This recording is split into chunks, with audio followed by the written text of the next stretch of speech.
এই পরীক্ষা সংক্রান্ত আজকের পরীক্ষা নিয়ে আমি কয়েকটা তথ্য আপনাদের জ্ঞাতার্থে আমি আপনাদের সামনে এখন পেশ করতে চাই। এক, গত রোববার অর্থাৎ 7ই সেপ্টেম্বর নবম এবং দশম ক্লাস 9 আর 10 এর শিক্ষক নিয়োগের পরীক্ষা হয়েছিল। আপনারা জানেন তাতে আবেদন করেছিলেন 3,19,961 জন। পরীক্ষা দিয়েছিলেন তার মধ্যে 2,93,152 জন, অর্থাৎ 91.62%। 91.62%। গত রবিবারের যে পরীক্ষা হয়েছে তার মধ্যে 3,658 জন তারা বিশেষভাবে সক্ষম, এবং তাদের মধ্যে 789 জন ছিলেন দৃষ্টি সংক্রান্ত, চোখের বিষয়ে তারা চ্যালেঞ্জড এবং তারা বিশেষভাবে সক্ষম পরীক্ষার্থী। এইবার এই প্রথম এই পরীক্ষায় আমরা এই শ্রেণীর যারা সক্ষম পরীক্ষার্থী আছেন তাদের সুবিধার জন্য বেশ কয়েকটা আমরা ব্যবস্থা আমরা নিয়েছিলাম। আজ একাদশ এবং দ্বাদশ শ্রেণীর যে পরীক্ষা নিয়োগ তার জন্য আজকে মোট পরীক্ষার্থীর সংখ্যা ছিল 2,46,543 জন। 2,46,543 জন। এই পরীক্ষার্থীদের মধ্যে 3,120 জন বিশেষভাবে সক্ষম, এবং তাদের মধ্যে আবার এই 653 জন দৃষ্টি সংক্রান্ত বিষয়ে বিশেষভাবে সক্ষম। তাদের জন্য আমরা অনুরূপ ব্যবস্থা আমরা রেখেছিলাম।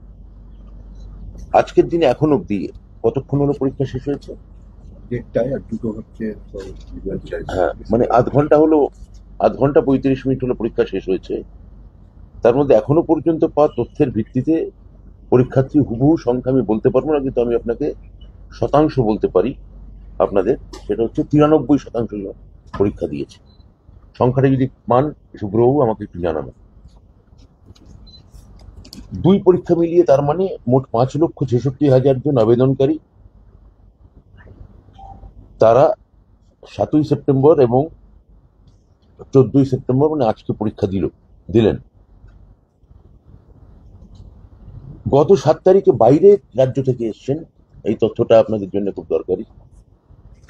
সে হচ্ছে 31,362 জন ভিন রাজ্য থেকে এসছেন, আমাদের পশ্চিমবঙ্গ রাজ্যের অধিবাসী নন তারা। আর আজকের পরীক্ষায় 13,517 জন 13,517 জন বাইরের রাজ্য থেকে এসেছেন। এদের মধ্যে একটা খুব বড় অংশ এসছেন উত্তরপ্রদেশ এবং বিহার থেকে। অর্থাৎ এটা উল্লেখ না করে পারা যাচ্ছে না যে তথাকথিত বহু ঢক্কা নিনাদে শোনা, বহু আড়ম্বর প্রসূত শব্দ ডবল ইঞ্জিন, সেই ডবল ইঞ্জিন সরকারের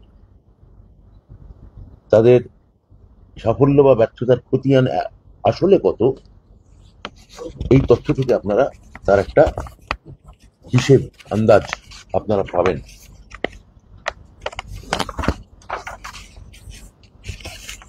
এছাড়া আমি স্কুল সার্ভিস কমিশনকে আলাদা করে ধন্যবাদ জানাতে চাই, কারণ আমরা দপ্তর থেকে আমরা নির্দেশিকা দিয়েছিলাম পরীক্ষা যাতে স্বচ্ছ হয়, নিরপেক্ষ হয় এবং ত্রুটিমুক্ত হয়। তার জন্য নিয়োগ বিধিতে বেশ কয়েকটা পরিবর্তন আনা হয়েছিল। সেটা আপনারা অনেকে হয়তো জানেন। আমি পরিবর্তনগুলো আরেকবার আপনাদের বা যারা দেখছেন, যা অগণিত পরীক্ষার্থী যারা আছেন বা আরো যারা অভিভাবক আছেন, শিক্ষক আছেন বা এমনি দর্শকও আছেন, তাদের সুবিধার্থে আমি সেটা একটা দুটো বলতে চাই। এক, এই প্রথম West Bengal central school service commission একটা ওএমআর ভিত্তিক লিখিত পরীক্ষা পরিচালনা করেছেন, এবং ওএমআর ভিত্তিক উত্তরপত্রের যেটা প্রথম সেটা প্রতিলিপি তারা আবেদনকারীকে দিয়েছেন, যেটা আবেদনকারীর কাছে সংরক্ষিত থাকছে। দুই, এই লিখিত পরীক্ষার পর এই সেন্ট্রাল স্কুল সার্ভিস কমিশন তাদের অফিসিয়াল ওয়েবসাইটে এই পরীক্ষার যে প্রশ্ন করা হয়েছে তার মডেল উত্তরপত্র দিয়ে দেওয়া হবে। এই ছিল প্রশ্ন আর এই হচ্ছে তার সঠিক উত্তর, এবং আবেদনকারী যারা আছেন তাদের থেকে পরামর্শ কিংবা আপত্তি তারা আহ্বান করবেন ওয়েবসাইটে আপলোড করানোর জন্য। 3, এরপর সেন্ট্রাল স্কুল সার্ভিস কমিশন এই সময়সীমা পেরিয়ে যাওয়ার পর ওরা একটা নিশ্চয়ই টাইম দেবেন যে এই সময়ের মধ্যে আপনি আপনার আপত্তিকে 5 দিন সময় দেবেন। তারপর এই 5 দিন সময় দেওয়ার সময়সীমা পেরিয়ে গেলে সেন্ট্রাল স্কুল সার্ভিস কমিশন আবার তাদের ওয়েবসাইটে পার্সোনালি টেস্ট বা ইন্টারভিউয়ের জন্য ডাকা সমস্ত প্রার্থীদের বিস্তারিত তথ্য এবং একটা প্রাথমিক তালিকা তারা প্রস্তুত করে প্রকাশ করবে। কারা কারা ইন্টারভিউ দেওয়ার জন্য নির্বাচিত হলেন সম্পূর্ণ তালিকা এই ওয়েবসাইটে তুলে দেওয়া হবে, নম্বর সহ বিভাজন সব সহ। 3, এই প্যানেলের মেয়াদ শেষ হওয়ার 2 বছর লিখিত পরীক্ষার ওএমআর গুলো এই সেন্ট্রাল স্কুল সার্ভিস কমিশন সংরক্ষিত রাখবে। ওএমআর কপিগুলি স্ক্যান করা ছবিগুলো প্যানেলের মেয়াদ শেষ হওয়ার পর আগামী 10 বছর স্কুল সার্ভিস কমিশন এটি সংরক্ষণ করবে। এছাড়া একাধিক ব্যবস্থা নেওয়া হয়েছে এই পরীক্ষা যাতে স্বচ্ছ, নিরপেক্ষ এবং ত্রুটিমুক্ত হয়, তা সবকটা এখানে প্রকাশ্য নয় আমাদের এই পরীক্ষা সুরক্ষার কারণে। আমার বিশ্বাস স্কুল সার্ভিস কমিশন নেওয়া এই আজকের গত রোববার এবং আজকের এই 2 পরীক্ষা এই বিশেষ এবং তার জন্য গৃহীত ব্যবস্থাগুলি কমিশনের স্বচ্ছতা এবং নিরপেক্ষতার উপর সমাজ এবং চাকরি প্রার্থীদের বিশ্বাস নিশ্চিতকরণ করবে, দৃঢ় করবে এবং মাননীয় মুখ্যমন্ত্রী মমতা বন্দ্যোপাধ্যায় সরকারের উপর মানুষ বারবার যে আস্থা রেখেছে সেই আস্থার এক পুনর্নবীকরণ ঘটাবে। আমি আবার বলি, স্কুল সার্ভিস কমিশন, আমাদের বিদ্যালয় শিক্ষা বিভাগ, সমস্ত জেলা শাসক, ডিস্ট্রিক্ট এডুকেশন অফিসার, মাধ্যমিকের বিদ্যালয় পরিদর্শক বৃন্দ, পরীক্ষা কেন্দ্রের দায়িত্বে থাকা সমস্ত শিক্ষক এবং আধিকারিক এবং পুলিশ প্রশাসন এই পরীক্ষা সুষ্ঠুভাবে নির্বাহ করার জন্য আমি সবাইকে আমার আন্তরিক ধন্যবাদ জানাচ্ছি। আমি ধন্যবাদ জানাচ্ছি আপনাদের এক শ্রেণী মানুষদের যাবতীয় অপপ্রচার এবং কুৎসাকে ব্যর্থ করে আপনারা অর্থাৎ বৈদ্যুতিন এবং লিখিত গণমাধ্যমের প্রতিনিধিগণ নির্ভীক এবং নিরপেক্ষ তথ্য প্রদান করে বিভিন্ন সময় আমাদের সহায়তা করেছেন। আমি আপনাদের সবাইকে আন্তরিক ধন্যবাদ, অভিনন্দন জানাই। পরিশেষে আবার বলি, এই পরীক্ষা এতটা ত্রুটিমুক্ত এবং নির্বিঘ্ন এবং স্বচ্ছ হতো না যদি না আমাদের মুখ্যমন্ত্রী মাননীয় মমতা বন্দ্যোপাধ্যায় তিনি সারাক্ষণ তার অভিভাবকত্ব এবং উপদেশ এবং সহায়তা আমাদের জন্য 24 ঘন্টা নিরলস জারি যদি না রাখতেন। আমি বলি, আমাদের যারা বিরোধী দলের কোনো দায়িত্ববান সদস্য, তাদের মামলা করার গণতান্ত্রিক অধিকার আছে, হক আছে, আপনারা মামলা করুন, আমরা চাই।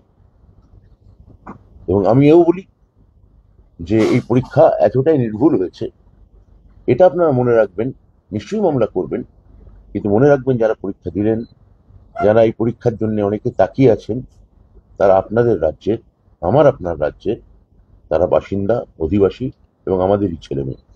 নমস্কার, ধন্যবাদ। আপনাদের কোনো প্রশ্ন থাকলে করতে পারেন। আজকে পরীক্ষা দিয়েছে, তাহলে পরীক্ষা দিয়েছে, আজকে সংখ্যাটা বলে দিই আপনাদের, 2,29,497 জন, 2,29,497 জন।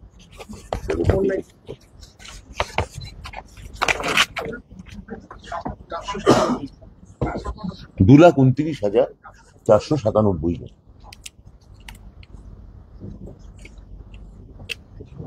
কোনো প্রশ্ন আছে?